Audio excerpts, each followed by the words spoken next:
Brigade Belvedere, 1 BHK, 2 BHK, 3 BHK flats available. Burigere Cross, Bengaluru. Please contact this number.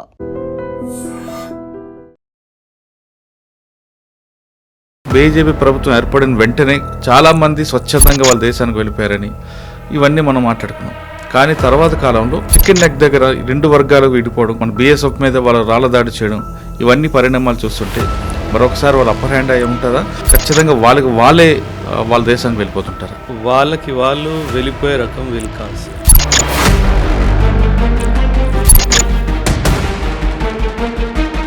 వాళ్ళకి వాళ్ళు వెళ్ళిపోతే ఎప్పుడో వెళ్ళిపోవాలి సార్. గత ఆల్మోస్ట్ 5 దశాబ్దాలుగా వీళ్ళు బెంగాల్లో ఇదే మా ఇల్లు అని చెప్పేసి కూర్చుంటారు.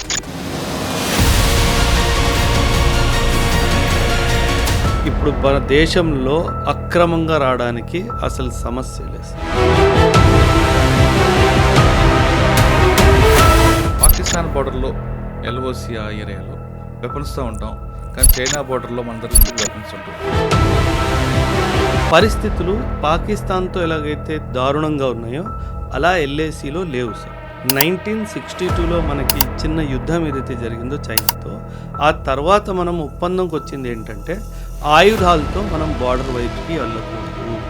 ఈ ఒక్కవేళ గొడవ జరిగినా సరే మనం ఫైర్ వెపన్స్ని వాడకూడదు.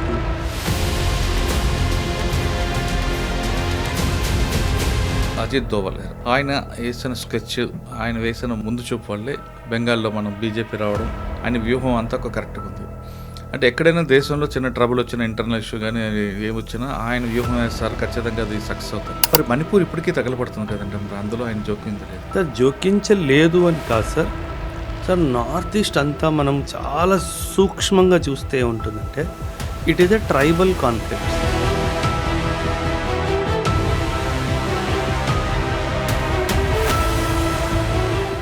అజిత్ దోవల్, జయశంకర్ సార్, అమిత్ షా వీళ్ళు త్రిమూర్తులు సార్.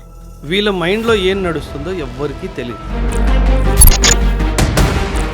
సింధూర్ 2, సింధూర్ 3 వస్తుందా? సింధూర్ 2 రావాలని నేనైతే చాలా డీప్గా మనస్ఫూర్తిగా కోరుకుంటున్నాను. ఈ సింధూర్ 2లో ఆబ్జెక్ట్ ఏం ఉండాలంటే బలూచిస్తాన్ని పాకిస్తాన్ నుంచి సెపరేట్ చేయాలి. సింధూర్ 3 పిఓకేని తిరిగి తెచ్చుకోవాలి.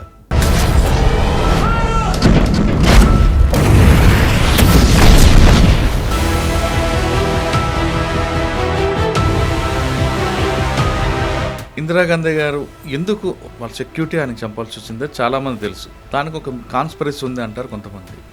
మీకున్న సమాచారం ఇది జరిగే ముందు ఎన్నోసార్లు మన ఐబీ అండ్ రా ఇద్దరు ఇందిరాగాంధీకి పర్సనల్గా అఫీషియల్గా డైరెక్షన్స్ కూడా ఇచ్చారు. మేడం, ఈ సిక్ కమ్యూనిటీ వాళ్ళని మీరు మీ పర్సనల్ బాడీ గార్డ్స్ లాగా తీసేయండి, ఎందుకంటే కొన్ని నెలల ముందే ఈ ఆపరేషన్ బ్లూ స్టార్ జరిగింది.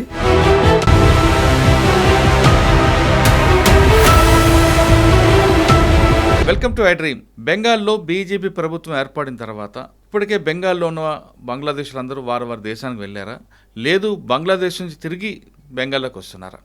చికెన్ నెక్ ధర పరిస్థితి ఎలా ఉంది? ఈ అంశాలతో మనం మాట్లాడడానికి ఓబ్రాయ్ ఫౌండర్ ఏకమ్ అకాడమీ ప్రస్తుతం అంటున్నారు. ఆయన అడిగి చాలా క్లారిటీ తెలుసుకుంది. సార్ నమస్తే అండి. నమస్తే సార్. సార్, గతంలో మనం మాట్లాడుకున్నప్పుడు బీజేపీ బెంగాల్లో గెలిచిన తర్వాత చికెన్ నెక్ ధర చాలా స్ట్రిక్ట్గా ఉంటుంది, ఇటువంటి అటు పంపిస్తుంటారు. బీజేపీ ప్రభుత్వం ఏర్పడిన వెంటనే చాలామంది స్వచ్ఛందంగా వాళ్ళ దేశానికి వెళ్ళిపోయారని ఇవన్నీ మనం మాట్లాడుకున్నాం. కానీ తర్వాత కాలంలో చికెన్ నెక్ దగ్గర రెండు వర్గాలకు విడిపోవడం, మన బీఎస్ఎఫ్ మీద వాళ్ళ రాళ్ల దాడి చేయడం, ఇవన్నీ పరిణామాలు చూస్తుంటే మరొకసారి వాళ్ళ అప్పర్ హ్యాండ్ అయ్యి ఉంటుందా, లేదు టెంపరీగా అది నడుస్తుంటుందా? ఖచ్చితంగా వాళ్ళే వాళ్ళ దేశానికి వెళ్ళిపోతుంటారా? వాళ్ళకి వాళ్ళు వెళ్ళిపోయే రకం వీళ్ళు కాదు సార్. వాళ్ళకి వాళ్ళు వెళ్ళిపోతే ఎప్పుడో వెళ్ళిపోవాలి సార్. గత ఆల్మోస్ట్ 5 దశాబ్దాలుగా వీళ్ళు బెంగాల్లో ఇదే మా ఇల్లు అని చెప్పేసి కూర్చుండిపోయారు సార్. మనం గతంలో almost 19 lakhs illegal migrants Assam రాష్ట్రంలో మాత్రమే ఉన్నారు అని చెప్పి కూడా మనకు క్లారిటీగా తెలిసిపోయింది సార్. అస్సాము బెంగాల్తో కంపేర్ చేసుకుంటే చాలా తక్కువ మంది అస్సాంలో ఉన్నారు, చాలా ఎక్కువ మంది బంగ్లాదేశీలు వెస్ట్ బెంగాల్లో ఉన్నారు అని చెప్పి నా అనుమానం సార్. మనం ఎన్నో వీడియోలు చూసాం సార్. వేల సంఖ్యల్లో ఈ ఇల్లీగల్ బంగ్లాదేశీలు మన వెస్ట్ బెంగాల్ నుంచి, అస్సాం నుంచి ఇంకా తరలి తిరిగి వెళ్ళిపోతున్నారు సార్. అండ్ మీరు ఒక మాట అన్నారు సార్, అక్కడి నుంచి మళ్ళీ వస్తున్నారా? వచ్చే ప్రసక్తే లేదు సార్. ఒక్కడు కూడా రాడు సార్. అందుకే మనం చాలా పకడ్బందీగా ఫిజికల్ బార్డర్తో పాటు బిఎస్ఎఫ్తో పాటు డిజిటల్ బార్డర్ ఫెన్సింగ్ కూడా మొత్తం చేస్తున్నాం సార్. శాటిలైట్స్ అన్నీ ఆ ఏరియాస్ని చాలా క్లోజ్గా అబ్జర్వ్ చేస్తున్నాయి. డ్రోన్స్ ద్వారా సర్వేలెన్స్ జరుగుతుంది. అన్ని ఇంపార్టెంట్ ఏవైతే చోక్ పాయింట్స్ ఉంటాయో, ఎక్కడి నుంచి సాధారణంగా వీళ్ళు వస్తారో అవన్నీ బ్లాక్ చేయడం జరిగింది.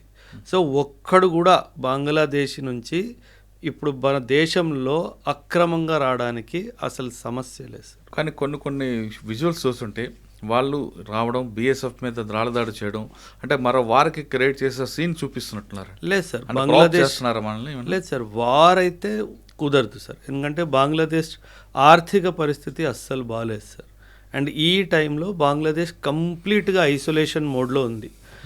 ఒకవైపు బహుశా చైనా రావచ్చు, ఒకవైపు నుంచి పాకిస్తాన్ మద్దతుకి రావచ్చు. కానీ వార్ అయిన సందర్భంలో అటు చైనా కానీ ఇటు పాకిస్తాన్ కానీ ఎవ్వరూ రారు Bangladesh సపోర్ట్కి.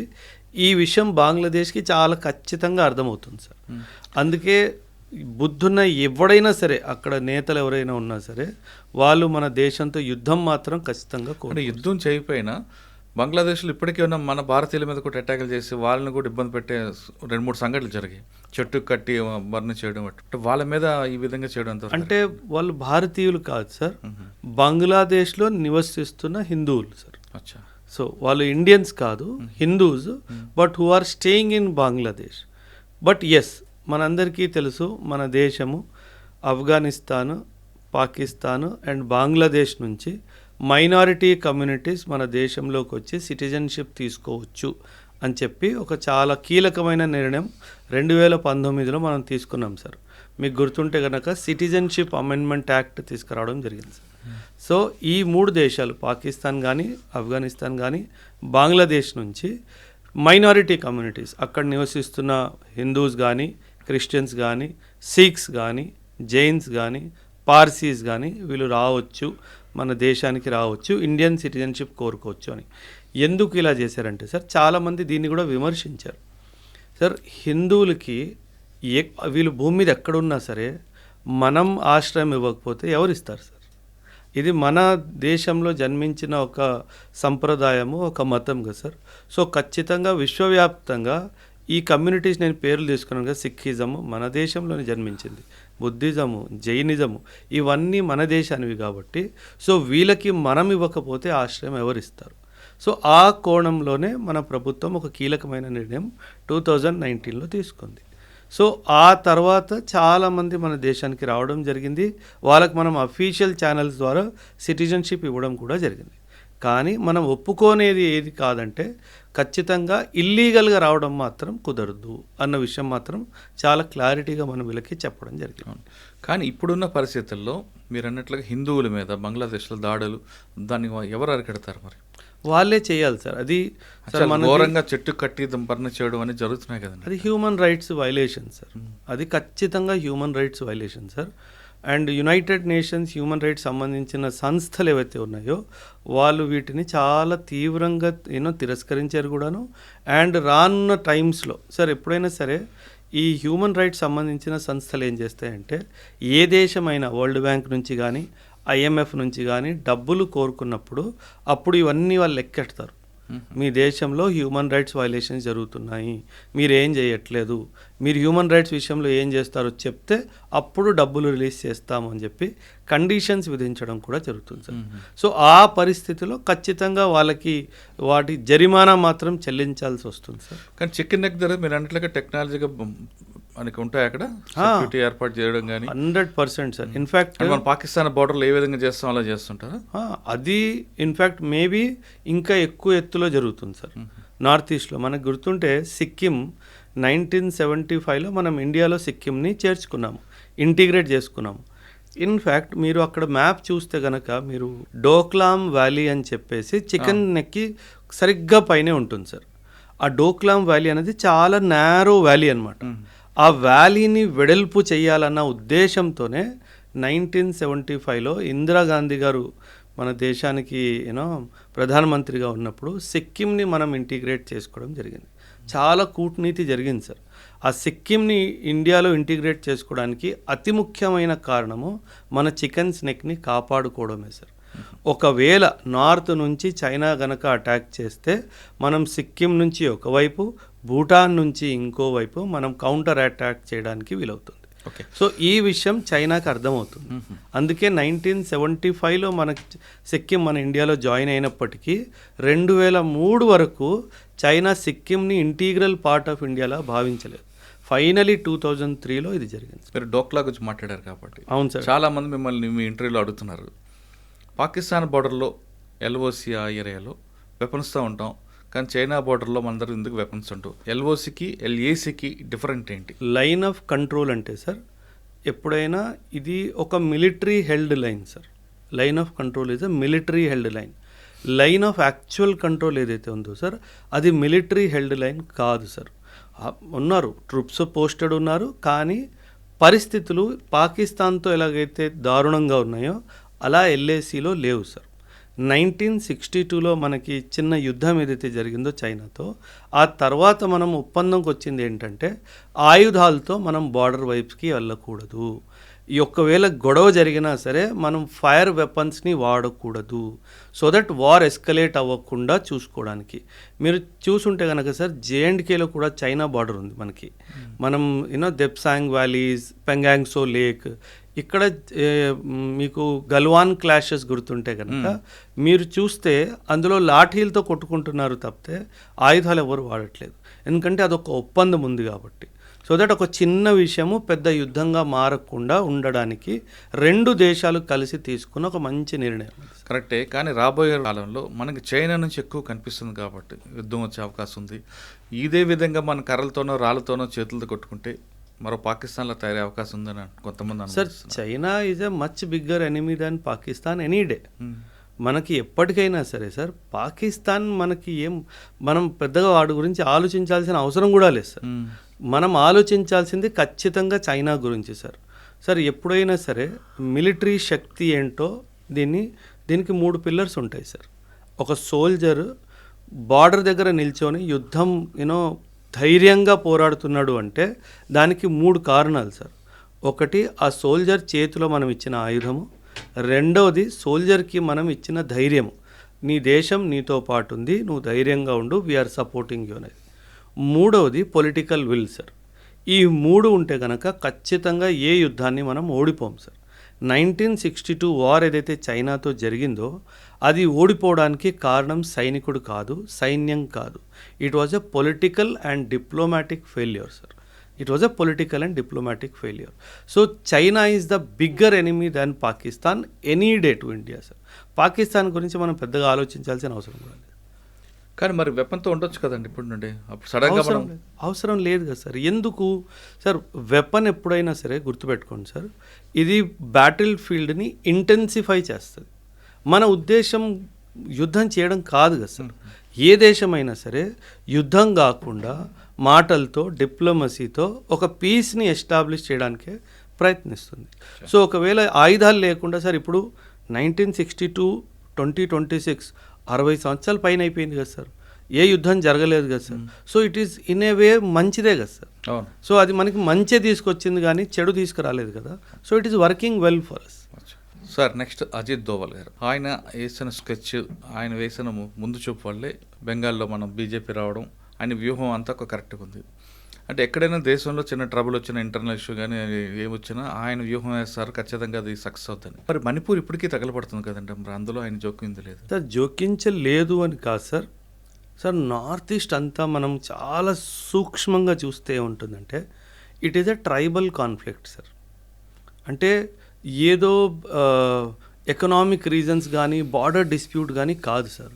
It is a tribal conflict between 2 major tribal groups. అక్కడ ఆ ట్రైబల్ కాన్ఫ్లిక్ట్ హిస్టారికల్ సార్. అది ఇప్పటి నుంచి మొదలైంది కాదు. కానీ డెఫినెట్గా దానికి ఆర్థిక వ్యవస్థ కూడా ఒక కారణం ఉంది, దానికి అడ్మినిస్ట్రేటివ్ వ్యవస్థ కూడా ఒక కారణం ఉంది. కాకపోతే ఈ ట్రైబల్ కమ్యూనిటీస్ ఏంటంటే సార్, వీళ్ళు చాలా వెపన్స్, అంటే హిస్టారికల్గా చరిత్రలోనే వీళ్ళ దగ్గర చాలా వెపన్స్ ఉన్నాయి సార్. అవి modern state of the art weapons కాకపోయినా కత్తులు, కటార్లు, లోకలీ మేడ్ గన్స్ వీళ్ళ దగ్గర చాలా ఉన్నాయి సార్. సో మనం ఎంత వ్యూహం వేసినా సరే, ఎంత మనం ఆర్మ్డ్ ఫోర్సెస్ని డిప్లాయ్ చేసినా సరే, వాళ్ళ బ్లడ్లోనే ఫైటింగ్ ఉంది సార్. అది ఆపాలి అంటే వాళ్ళు ఖచ్చితంగా థాట్ ప్రాసెస్ నుంచి బయటకు వచ్చిన తర్వాతనే ఇలాంటి యుద్ధాలు అవుతాయి. కానీ అదర్వైజ్ మనం ఎంత బలప్రయోగం కేవలం యుద్ధంతో కాకుండా వాళ్ళ మార్పు తీసుకురావడానికి, వాళ్ళకి అవగాహన కల్పించడానికి చాలా చేస్తున్నారు విషయాలు చేయొచ్చు కదండి. ఖచ్చితంగా జరుగుతుంది సార్. అంటే ఇప్పుడు ప్రస్తుతానికి మనకి సార్ ఏమవుతుందంటే, ఒక కాన్ఫ్లిక్ట్ స్టార్ట్ అయింది, ఇగ్నైట్ అయింది అంటే అది ఎన్నో సంవత్సరాలు దాని వెనుక దాన్ని ఆపడానికి ప్రయత్నం కూడా ఉంటుంది సార్. ఇప్పుడు 2 years 1 year ముందు మణిపూర్ జరిగింది అంటే ఎన్నో సంవత్సరాల ముందు కూడా జరగచ్చు. ఎవరో దాన్ని ఆపుతున్నారు అన్న విషయం మనం మర్చిపోకూడదు సార్. అండ్ అది జరిగిన తర్వాత కూడా మళ్ళీ అలా జరగకుండా చాలా చర్చలు, చాలా చర్యలు కూడా తీసుకుంటూ ఉంటారు. అది పబ్లిక్ డొమైన్లో సాధారణంగా పెట్టారు. ఎందుకంటే కొన్ని శక్తులు ఏంటంటే ఇది ఆగకూడదు, ఇలాగే కొనసాగుతూ ఉంటాం. సో వాళ్ళకి తెలియకుండా మనం ఏం చేస్తున్నాము అన్న ఉద్దేశంతో చాలా వివరాలు కామన్ మీడియాకి తెలియచేయరు సార్. అది తెలియచేయకపోవడమే మంచిది సార్. అంటే తెలియకుండా జరగాల్సిన పని జరుగుతుంటుంది 100% సార్. అది జరగకుండా లేదంటే ఇప్పటికీ మళ్ళీ ఈరోజు చెప్పండి సార్, మణిపూర్ ఎక్కడ న్యూస్ పేపర్లో వచ్చింది? అవును. అంటే ఏమీ జరగట్లేదనే కదా. ఎస్, సిచ్యువేషన్ టెన్స్డ్గానే ఉంది, నేను అక్సెప్ట్ చేస్తాను. బట్ అది టెన్స్ సిచ్యువేషన్ అవుట్ ఆఫ్ కంట్రోల్లో వెళ్ళట్లేదు అంటే ఖచ్చితంగా వ్యవస్థ పనిచేస్తున్నట్టే కదా సార్. అంటే మన శత్రువులకి ఆ విషయం తెలియకుండా జరుగుతుంది, సైలెంట్గా చేయాలి, ఎప్పుడో రోజు బయటపడుతుంది. 100% సార్. అదే కాదు సార్, ఇప్పుడు మీకు ఒక ఎగ్జాంపుల్ చెప్తాను సార్. ఆఫ్ఘనిస్తాన్, పాకిస్తాన్ ప్రియమిత్రులు కానీ ఈ స్టేట్మెంట్ ఇప్పటికీ నిజమా సార్? కాదు. వాళ్ళిద్దరు కొట్టుకొని చేస్తున్నారు కదా. ఆఫ్ఘనిస్తాన్ వాడు పాకిస్తాన్ మీద దాడి చేస్తున్నాడు, పాకిస్తాన్ వాడు ఆఫ్ఘనిస్తాన్ మీద దాడి చేస్తున్నాడు. దీని వెనక ఎవరున్నారు? ఒక మిత్రుడిని శత్రువులో మార్చారు అంటే ఎక్కడో ఎవరో తెలివి పెట్టాడు కదా సార్. సో దట్ ఆ ధ్యాస మన మీద నుంచి మళ్ళీ ఆఫ్ఘనిస్తాన్ వైపు పోయేటట్టు ఒకటి చేశాడు, మధ్యలో బలూచిస్తాన్ వాట్ ఎవర్. ఖచ్చితంగా సార్, ఇప్పుడు ఒకరిని మనం డిస్టర్బ్ చేయాలి అంటే మనం కనిపించాల్సిన అవసరం లేదు అక్కడ సార్. వాడు ధ్యాస వేరే వైపు మళ్ళీ ఇచ్చేస్తే వాళ్ళిద్దరు కొట్టుకొని వస్తారు, మనం మన పనులు చేసుకుంటూ ఉండాలి సార్. అది కదా సార్ కూటనీతి సార్. యుద్ధం పోరాడి గెలవడంలో గొప్పతనం లేదు సార్. యుద్ధం కాకుండా మన మీద యుద్ధానికి రావాలనుకున్నోడి మీద ఇంకొకడిని పంపించడము అది నిజమైన గెలుపు సార్. అందులో అజిత్ దోవల్, అందులో Ajit Doval garu number 1 sir. Sir Ajit Doval, Jaishankar sir, Amit Shah, వీళ్ళు త్రిమూర్తులు సార్. వీళ్ళ మైండ్లో ఏం నడుస్తుందో ఎవ్వరికీ తెలియదు sir. So that is the beauty. మీరు ఇమాజిన్ చేయండి సార్, ఎవరైతే మన మీద దాడికి వస్తున్నాడో వాడి స్నేహితుడి మీదే దాడి మీదకి వెళ్ళేటట్టు మనం చేశాం సార్. దీనికి మించిన డిప్లొమాటిక్ సక్సెస్ ఏముంటుంది సార్? అదే అటెన్షన్ డైవర్షన్ చేశారు అంతే. That is the game sir. Sir అందుకే సున్జు అని చెప్పేసి ఒక మిలిటరీ ఫిలాసఫర్ ఉన్నాడు సార్. ఆయన ఏమన్నాడంటే, there is no greatness in winning a battle, there is no greatness in winning a battle, the greatness lies in avoiding the battle. So that is what we did. So imagine, China నుంచి 1962 నుంచి ఇప్పటి వరకు మనం బ్యాటిల్ని avoid చేసాం కదా sir. అవును. So that is the real victory కదా sir. So పోరాడి యుద్ధం గెలవడంలో పెద్ద గొప్పతనం ఏం లేదు సార్. అంటే ఐడియాలజీతో కొట్టడం అనేది గొప్ప. ఎగ్జాక్ట్లీ ఐడియాలజీతో కొట్టాలి. ఇందిరాగాంధీ గారు ఎందుకు వాళ్ళ సెక్యూరిటీ ఆయనకి చంపాల్సి వచ్చిందో చాలామంది తెలుసు. దానికి ఒక కాన్స్పిరసీ ఉంది అంటారు కొంతమంది. మీకున్న సమాచారం ఏంటి? అంటే సమాచారం అని కాదు సార్. ఇందిరాగాంధీ గారు ఎలా, పంజాబ్ స్వర్ణ దేవాలయం అదేనా? 100% సార్. ఇన్ఫ్యాక్ట్ ఇది జూన్ నెల sir. 4th June 1984 was the day when Operation Blue Star happened. And మనకు తెలుసు తన personal bodyguards Beant Singh and Satwant Singh, these were the 2 personal bodyguards who actually killed her October 31st, 1984 రోజు. ఇది జరిగే ముందు ఎన్నోసార్లు మన ఐబీ అండ్ రా ఇద్దరు ఇందిరాగాంధీకి పర్సనల్గా అఫీషియల్గా డైరెక్షన్స్ కూడా ఇచ్చారు. మేడం, ఈ సిక్ కమ్యూనిటీ వాళ్ళని మీరు మీ పర్సనల్ బాడీ గార్డ్స్ లాగా తీసేయండి, ఎందుకంటే కొన్ని నెలల ముందే ఈ ఆపరేషన్ బ్లూ స్టార్ జరిగింది. సో ఖచ్చితంగా వాళ్ళకి ఏదో ఒక విధంగా ప్రతీకారం తీసుకోవాలి అని ఒక ఆలోచన ఉంటుంది. సో వీళ్ళని తీసేయండి చెప్పిన తర్వాత కూడా ఆవిడ వాళ్ళని నమ్మకుండా, సార్ ఇప్పుడు ఎలా ఉంటుందంటే సార్, మీరు చాలామంది సర్వీస్ వాళ్ళని మీరు ఇంటర్వ్యూ చేశారు సార్, గన్మ్యాన్తో ఒక పర్సనల్ రిలేషన్షిప్ అవుతుంది సార్. ఎందుకంటే తను నన్ను కాపాడుతాడు అన్న ఒక ఆలోచన ఉంటుంది కాబట్టి ఎన్ని అఫీషియల్ రిపోర్ట్స్ వచ్చినా, ఎన్ని అఫీషియల్ ఇంటెలిజెన్స్ రిపోర్ట్స్ వచ్చినా సరే తను వాళ్ళని ఎవ్వరిని నమ్మకుండా వాళ్ళిద్దరిని నమ్మింది సార్. అది తను చేసిన అతి పెద్ద తప్పు సార్. అదే తప్పు రాజీవ్ గాంధీ గారు కూడా చేశారు సార్.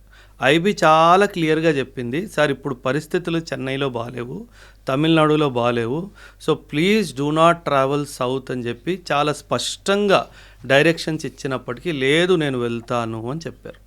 సో ఒక ప్రధానమంత్రి ఎప్పుడైనా సరే సార్ ఇంటెలిజెన్స్ వాళ్ళు ఇచ్చిన నిర్దేశాలని వాళ్ళని ఓవర్ పవర్ చేయకూడదు. మీకు గుర్తుంటే చాలా రీసెంట్గా మోదీ గారు ఒక ఇంపార్టెంట్ మీటింగ్కి ఆసియాన్కి వెళ్ళాలి, కానీ ఇంటెలిజెన్స్ క్లియరెన్స్ ఇవ్వలేదని చెప్పి ఆయన వెళ్ళడం మానేశాడు సార్.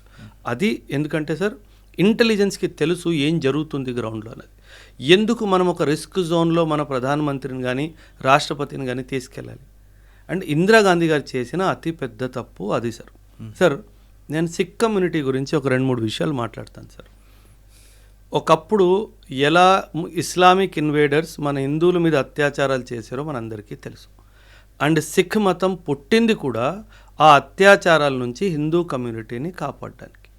అండ్ ఆ హిందూ కమ్యూనిటీని కాపాడినప్పుడు వాళ్ళని ఏంజల్స్లా భావించారు, అంటే దేవుడు పంపించిన దూతలు అని చెప్పి.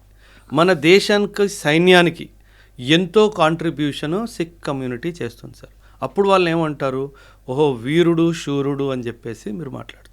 కానీ ఒక సిక్ కమ్యూనిటీ వాడు తన హక్కు గురించి మాట్లాడితే మాత్రం ఖాళిస్తాన్ టెర్రరిస్టులు మీరు అన్నట్టుగా మాట్లాడతారు. అది చాలా పెద్ద తప్పు సార్. నేను మీకు ఒక ఎగ్జాంపుల్ చెప్తాను సార్. 1962 వార్ జరుగుతున్నప్పుడు జవహర్లాల్ నెహ్రూ గారు నేషనల్ మీడియాలో వచ్చి ఒక రిక్వెస్ట్ పెట్టారు మొత్తం దేశానికి.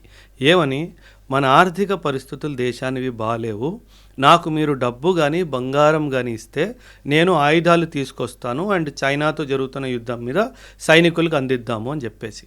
ఆల్ ఓవర్ ఇండియా 257 కేజీల బంగారము ప్రభుత్వం పోగేసింది సార్. అందులో 252 కేజీస్ ఒకే ఒక్క స్టేటు పంజాబ్ నుంచి వచ్చింది సార్. మన దేశమంతా 257 కేజీలు ఇస్తే పంజాబ్ ఒకే ఒక్క రాష్ట్రము 252 కేజీలు ఇచ్చింది సార్. అంటే దేశం మీద ప్రేమ ఈ కమ్యూనిటీకి ఉన్నంత ఏ కమ్యూనిటీకి లేదు సార్. ఇది మీరు గుర్తించాల్సిందే. కానీ ఇక్కడ ఖాళిస్తాన్ మూమెంట్ కూడా మన దేశంలో జరగడంలో ఇందిరాగాంధీ గారు చాలా తప్పులు చేశారు సార్. ఇన్ఫ్యాక్ట్ పంజాబ్ పాలిటిక్స్ని ఇన్ఫ్లుయెన్స్ చేయాలి అన్న ఉద్దేశంతో జర్నైల్ సింగ్ భింద్రావాలే అని చెప్పే వ్యక్తికి ఎంతో పవర్ని చేతుల్లో పెట్టారు. ఆ పవరు, ఆ ఆయుధాలు అవన్నీ పెట్టినప్పుడు సార్ ఇంగ్లీష్లో ఒక ప్రావర్బ్ ఉంది sir, if you create a monster then you cannot control the monster అని చెప్పేసి. మీరు ఒక రాక్షసుడికి బలం ఇస్తే ఆ తర్వాత రాక్షసుడిని మనం కంట్రోల్ చేయలేము అంటారు. ఎగ్జాక్ట్లీ అదే జరిగింది సార్. ఒకప్పుడు సార్ ప్రెసిడెంట్ చాలా పెద్ద పోస్ట్ కదా sir. Jarnail Singh Bhindranwale had direct connection with the president of India. అంటే నువ్వు ఇంత బలాన్ని ఇస్తే ఆ తర్వాత దురుపయోగం జరుగుతుంది కదా సార్. ఆ దురుపయోగంతోనే పుట్టిందే ఖాళిస్తానీ మూమెంట్. అలాగే ఖాళిస్తానీ మూమెంట్ 1940s నుంచి ఉంది సార్. ఇన్ఫ్యాక్ట్ మనం చరిత్ర చూసుకుంటే 1940 ముస్లిం లీగ్ వాళ్ళు లాహోర్ రెజల్యూషన్ పాస్ చేశారు సార్. ఈ లాహోర్ రెజల్యూషన్ వాళ్ళు ఏమన్నారు, పంజాబ్ మాకు ఒక ముస్లిం స్టేట్ లాగా కావాలి అని అన్నారు. ఎందుకంటే అప్పట్లో పంజాబ్లో సిక్ మెజారిటీ కాదు sir, 40% Muslims, 40% Hindus, 19 to 18% Sikh community, మిగతా 1%, 2% వేరే కమ్యూనిటీ వాళ్ళు ఉన్నారు. అప్పుడు సిక్ కమ్యూనిటీకి భయం వేసిందంటే వీళ్ళు పంజాబ్ మొత్తాన్ని ముస్లిం స్టేట్ చేస్తే మా పరిస్థితి ఏంటి. అప్పుడు పుట్టింది మాకు సెపరేట్ స్టేట్ కావాలి ఖాళిస్తాన్ అని చెప్పేసి. ఖాలిస్ అంటే ప్యూర్ సార్. ఖాలిస్ అంటే ఆ పదానికి అర్థము pure. Khalistan, a land purely for the six. So this was the call for Khalistan. కానీ ఇండియా ఇండిపెండెన్స్ అయిన తర్వాత 47 తర్వాత సార్, కానీ ఈ ఖాళిస్తాన్ కావాలి అన్నది చాలామంది కోరుకోలేదు sir. It is always said that ఇది ఒక పొలిటికల్ డిసిజన్ మాత్రమే, మాస్ మూమెంట్కి దీనికి ఎప్పుడు సపోర్ట్ రాలేదు సార్. నేను 46 సంవత్సరాలు సార్ నాకు. నేను ఈ రోజు వరకు నా కమ్యూనిటీలో ఒక ఖాళిస్తాన్ సింపథైజర్ని నేను కలవలేదు సార్. ఎందుకంటే ఎంత బ్యూటిఫుల్గా సిక్ కమ్యూనిటీ ఇండియాతో ఇంటిగ్రేట్ అయిందో దాని తర్వాత అవసరం ఎప్పుడు అనిపించలేదు సార్. ఎందుకు అవసరం 1940sలో అనిపించింది, మళ్ళీ మమ్మల్ని ఎక్కడ హిందువుల్లా మారుస్తారేమోనన్న భయంతో వచ్చింది. ఆ భయం 1950లో మన బాబాసాహెబ్ అంబేద్కర్ గారు రాజ్యాంగం ఇచ్చినప్పుడు ఎవరు నీ మతాన్ని టచ్ చేయలేరు అన్న హామీ ఇచ్చిన తర్వాత ఆ భయం ఎప్పుడూ రాలేదు sir. So that is the reason why Khalistan movement అన్నది ఇందిరాగాంధీ గారు చేసిన చాలా పెద్ద తప్పు సార్. అక్కడ పంజాబ్ లోకల్ స్టేట్ పాలిటిక్స్లో కాంగ్రెస్ రావాలి అన్న ఉద్దేశంతో ఒక మాన్స్టర్కి పవర్ ఇచ్చేసి ప్రస్తుతం ఉన్న గవర్నమెంట్ మీద తరలించడం జరిగింది. దాంతో పుట్టింది ఖాళిస్తాన్ మూమెంట్ ఇన్ ఇండియా. దాని పర్యావరణమే sir, if you ask me personally sir, నేను ఇండియన్ పాలిటిక్స్ని